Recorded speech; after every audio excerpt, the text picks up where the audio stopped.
フハ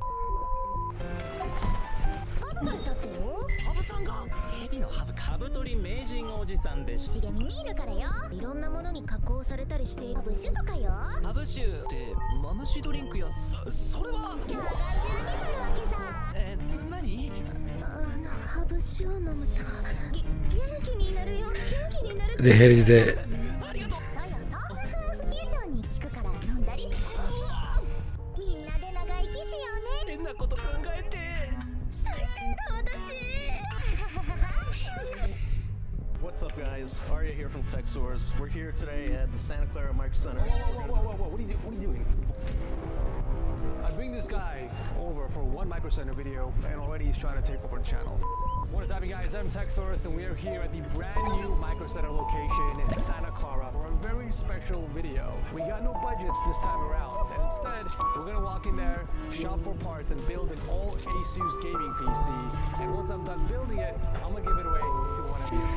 Let's get it. I legitimately thought those are real apartments. ああ、人気すぎるのも悩ましいものだね。まあ、こんなに好かれているんだから仕方ないか。So here are the 5 things that I wish I knew before I moved to Japan. So the first thing I wish I knew before moving to Japan is Furusato-nose, or literally meaning hometown tax. Now look, we all know that Japan's not really having the best time making babies right now. We'll pretty much hear about it all the time. And despite what the internet might have you believe, no, there is no such thing as a breeding visa. Although, I'm pretty sure most of them really wishes there was. No. Instead, Japan has taken a rather unique approach to the population. You see, Tokyo, Osaka, and all the big major cities that we know about are actually growing in size. This means a lot less tax money going to the smaller towns suffering from the effects of depopulation. So the bigwigs in the Japanese government came up with a genius solution, and I have to admit, it's pretty damn good. They came up with Furusato-nose. It's a system that lets any tax-paying residents within Japan divert a portion of their income and resident taxes to local governments outside of where they actually live, and in return, you get free stuff. But how does it work? Well, first of all, you need to go to one of these websites, and right away I can see that I can buy a kilogram of fresh scallops from Hokkaido for 17,000 yen. Do you want some Wagyu beef from Kobe? Well, they got you. Do you want a brand new Sony TV?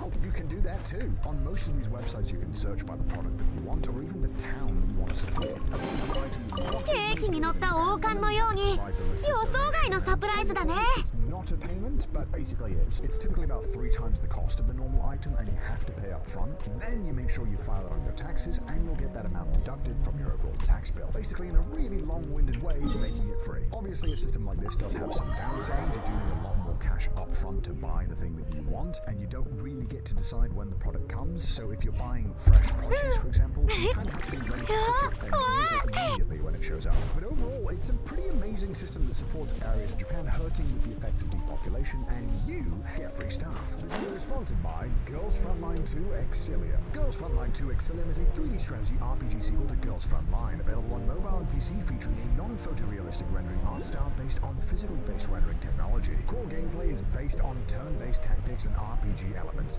You take the role of the commander, leading tactical dolls through contaminated zones, battling enemies and overcoming obstacles during missions. Don't worry, there's also new content. なんとも荒れ果てた大地だ。この僕が水の恵みを与えてやろう。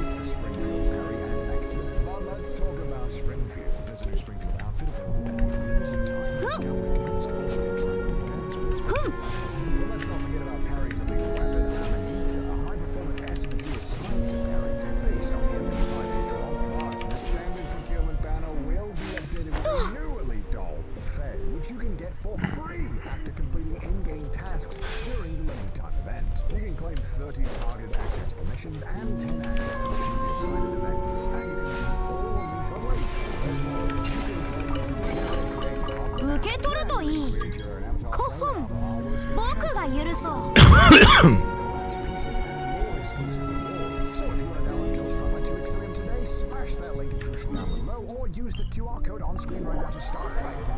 You're probably also wondering, what is it that I've bought on this system? And I am proud to tell you I've spent thousands of my tax dollars on Japanese wine, which makes for great gifts, a lot of beer, Wagyu beef, some towels, even the big-ass Sony TV in my living room. I think a 55-inch OLED OLED screen TV. It's ridiculous, and I can't believe there's a system where you can get this stuff. And since its start in 2008, donations amount have increased from 54 million in the first year to $6.5 million in 2023. So clearly, it's becoming way more popular in Japan. It's something that I wish I knew when I moved here. お披露目だ低温調理限界に沈め宝探しこれもまた一興です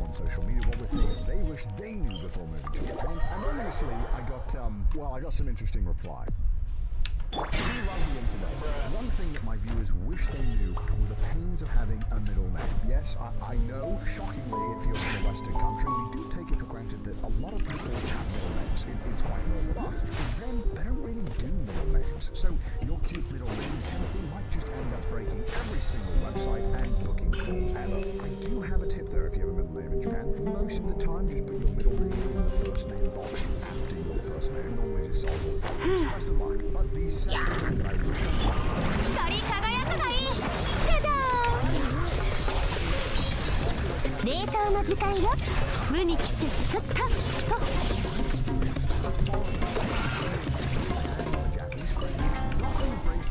quicker than singing Japanese songs at karaoke. It is inevitable if you are drinking in Japan that you will end up at karaoke eventually. It is okay to not sing at karaoke, but if you want to really be involved in the vibe, come on, join in. And embarrassing yourself is fun. But I do remember a time where I was out with 5 Japanese friends, and it was my turn to pick a song, and I picked I'm Not Okay by My Chemical Romance. And they didn't know the song, so I just looked really weird while I'm screaming my heart out, crying, I'm not okay. And I should have just learned a bloody Doraemon song and made my life easier. Oftentimes, in making friends with new Japanese people, there's a bit of an icebreaker situation that we have to get over. And knowing a Japanese song off by heart, they'll all know, often breaks that ice pretty quickly and gets the conversation going. I think weirdly it just helps show an understanding of Japanese pop culture, as there's no quicker way to become friends with someone than bonding over shared media. And to illustrate this point, I don't think there's any age group in Japan that doesn't know Cruel Angel Thesis from Evangelion. Every single person knows this song in Japan, and if you can sing it, I think it'll help make those awkward situations a little bit more fun. But enough about me. What are some amazing suggestions from our viewers?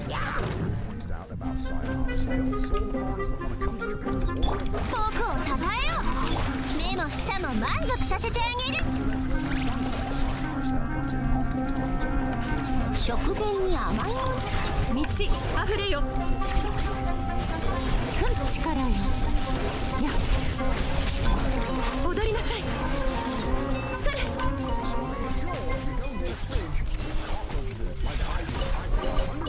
この幸運を cockroaches on it, and I'm still not over it. So don't do what I did. Please just look for the roaches. Moving on.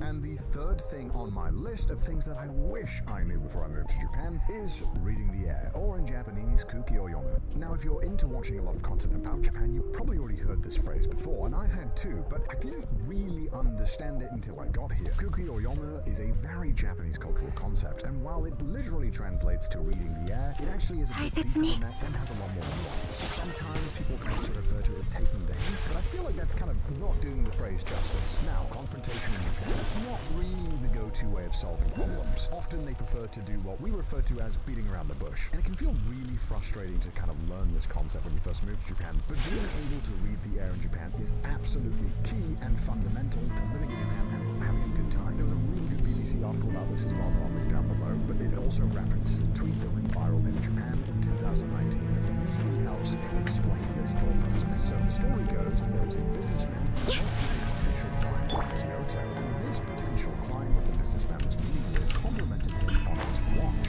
At first the man thought, oh, he must want to know more about the watch, so he began to explain all of the watch's features to the potential client. 努力は報われるべきだ What the man wanted to do was to look at his watch so he could see the time and wrap up the conversation. And to be honest, I would have a really hard time connecting those dots. I wouldn't think, oh Connor, that's a nice watch, please stop talking. Although now I'm sure there are people commenting that in the comments. Please don't comment that. Obviously in most Western countries, I would be like, oh, look at the time, hey, it's 12:30, I gotta bounce. And that wouldn't really be considered rude. But in Japan, this man's thought process is, hey, I'll offer this guy a compliment by saying, hey, your watch looks really nice. Thus making the man look at the watch, be aware of the time that is passing and the amount of time that he is using up, hopefully then pressuring him into getting the hint and wrapping it up. Although even in this scenario, a lot lot of Japanese people were kind of confused by this. And honestly, at first it was a bit of a culture shock to get used to this. Although I do think that culture shock isn't the right word at times. I think maybe like the growing pains of expanding my worldview. Whenever I'm filming in Japan, for example, I always have to ask for permission. There is no kind of whoopsie situation. In Western countries, we often have this mentality of it's better to ask for forgiveness than ask for permission. And we generally have more room to mess up in Western cultures. I'm not saying either way,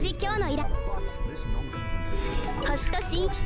There's also a fantastic video on this exact topic by Dogan, which I'll link down below. Highly recommend it. His insight is so much better than mine on this topic and really helps explain this kind of cultural difference. And to steal from what Dogan says and kind of summarize a little bit, please go watch the video, it's amazing. Throughout Japan's basically entire history, it has been faced with a potential world-ending disaster, one after the other. And people need to stay calm and collected when facing this common aspect of Japanese life. And Japanese people have just developed a way to prioritize the group over the individual to get through these difficult moments. It's only recently where I felt I really truly began to understand this. So when you find yourself in Japan next, hopefully you'll be a bit more conscious about reading the air. And before I tell you number 4, let's go back to the viewers to see what they also wish they knew. So here are some very fast tips. Get used to using the app Line. Everyone in Japan uses it to communicate and no other apps have been popular, so download it.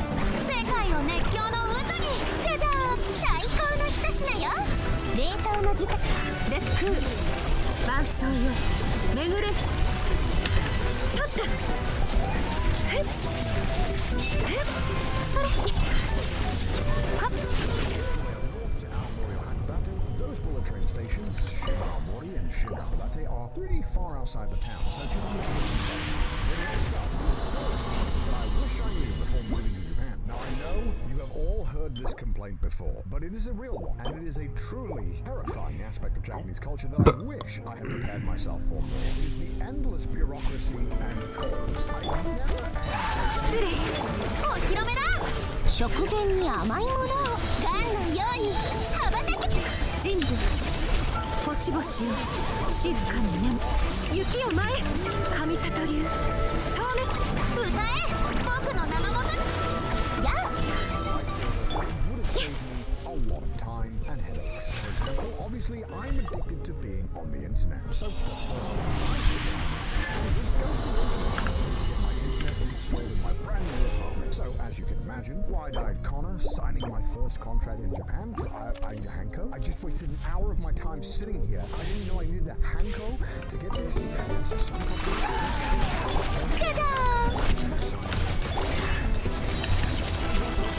に沈め最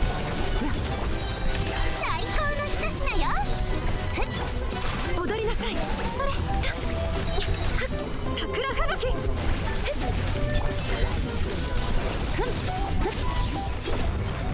Fine, but okay, I'll go and open my Japanese bank. What? I need a proof of employment? Okay, that's fine. I'll just go and get my proof of employment from my company. For now, so once I finally got it, I went back to the bank to get my account made. What? My Hanko isn't the correct one? How? But once I finally get that proof of employment, I can go to the bank to get my account made. Why do I need another form? What is it this time? I just want an internet. That's right, I just need to get my proof of residence. 雪を舞えほっ平穏調理烈風万象よ巡れ光り輝くがいいガンのように羽ばたけそれす滅ふんやふっ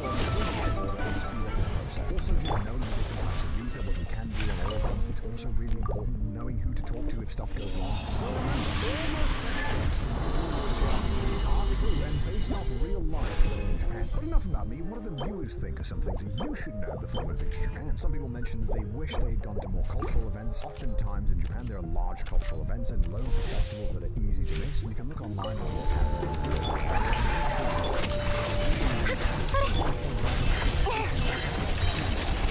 星々よ静かに眠れ目も舌も満足させてあげる踊りなさい立った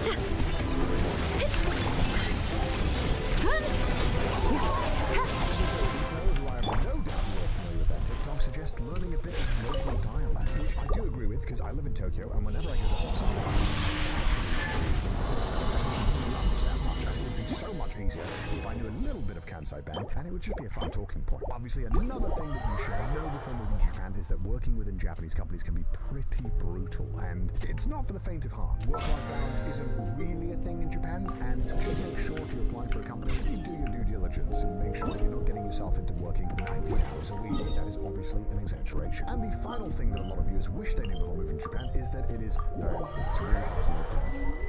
But don't worry, just put yourself out there and you'll make a lot of friends, right?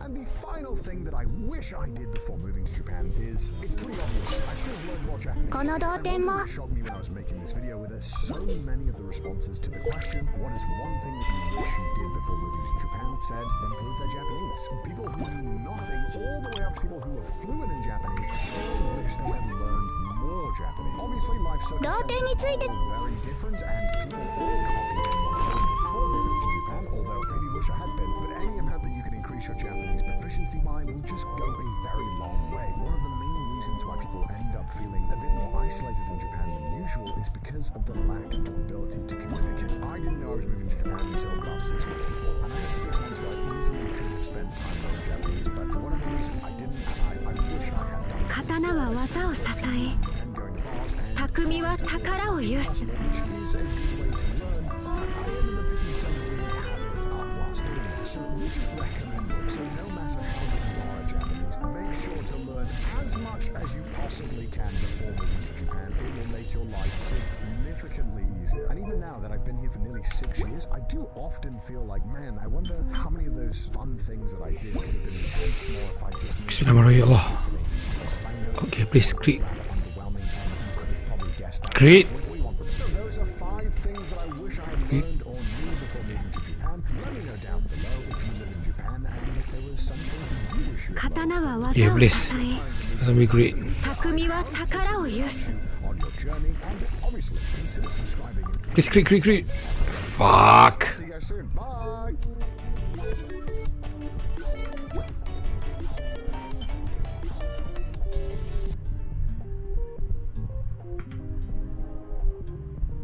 Banyak Titanosaurus dekat situ kan, dengan lagu dia yang ten aku macam gila, dia abis. Saya baru saja selesai tonton Jurassic World Rebirth dan man, saya nak cakap pasal filem ni. Baik, filem Jurassic World Rebirth adalah filem yang ke-7 刀は技を支え、 dan kali ni 匠は宝を有す。 Edwards, pengarah yang pernah bagi kita filem Godzilla 2014 dan juga Rogue One A Star Wars Story. Kali ni dia bertempat 5 tahun selepas Jurassic World Dominion dan dia mengisahkan tentang sekumpulan askar upahan ni. Mereka kena pergi ke pulau dinosaur untuk dapatkan darah dari 3 dinosaur yang terbesar dari setiap region. Raja Laut Mosasaurus, Raja Darat Titanosaurus dan Raja Langit Quetzalcoatlus. Okey, macam mana saya nak mula? Okey, saya adalah huge fan of Jurassic Park. Dari kecil こののどかな時間がもっと banyak mainan-mainan dorang. Saya mengikuti perkembangan